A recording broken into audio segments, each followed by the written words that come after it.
السلام علیکم ورحمت الله وبرکاته. د مفتی سردار علي حقانی صاحب د شهادت باره کې ټول حقیقت راښکاره شو. یاره دا چا په ګولو باندې ویشته دی او کنه د ګاډي اکسیډنټ کړی دی. نو ټول معلومات در سره زمونږ د ویډیو کې خامخا وګورئ. کو تاسو زمونږ چینل کې نوی وئ نو زمونږ د چینل مخه در سره سبسکرایب کړئ او خوا کې ور سره د ټلی بټن ووهئ چې تاسو ته زمونږ خبر ډېر زر در رسي.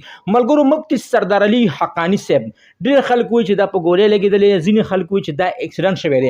خو ملګرو چې کله موږ هغه در ادم هیل ته ورسېدو چې کوم ځای کې دا ګاډي اکسیډنټ کړی دی، چې کله موږ د هغه ځای انکوایري واخیستله نو د ګاډي اکسیډنټ کړی دی ځکه چې د غوزار په سر باندې خوړلی شوی دی. چې کله د غوزار په سر خوړلی دی د اکسیډنټ سره، ځکه چې د باندې مخامخ چې کوم سامان په ټول مخکې راغلی دی نو هغې سره د خېټه هم زخمي شوې ده او د هغه سر هم غوزار خوړلی دی. خو چې کله دا الټرنیټینګ هسپتال ته رسولی دی په آی سی یو کې کم از کم 1 غنټه پروت و، د هغې نه پس هغه هلته کې وفات شولو. ملګرو چې مفتی سردار علي حقانی صاحب څخه کوم ډریور هغه هم وفات شوی دی. ملګرو دا زمونږ د پښتنو لپاره ډېر د غم خبره ده، بلکې زمونږ د مسلمانانو لپاره، ځکه چې موږ یو داسې زمونږ د معاشرې نه یو داسې کس لاړی چې هغه به ټول عمر د حق وینا کوله، هغه به ټول عمر سپینې ویلې.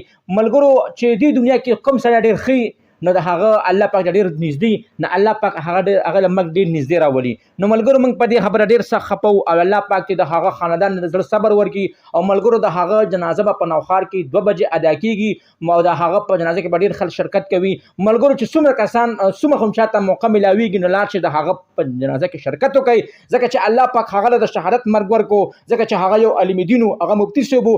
الله ماګه کوم سړی ګناهګار و هغه د هغه جنازه کې شرکت وکړي، الله پاک د هغه په ذریعه د هغه بخشش وکړي. نو ملګرو موږ په دې خبره ډېر سخت خفه شو او الله پاک دې ټول مسلمانانو جنت الفردوس ورکړي او الله پاک دې دوی چې کوم فیملی خاندان دي ښځو بچي الله پاک د هغو له زړه صبر ورکړي.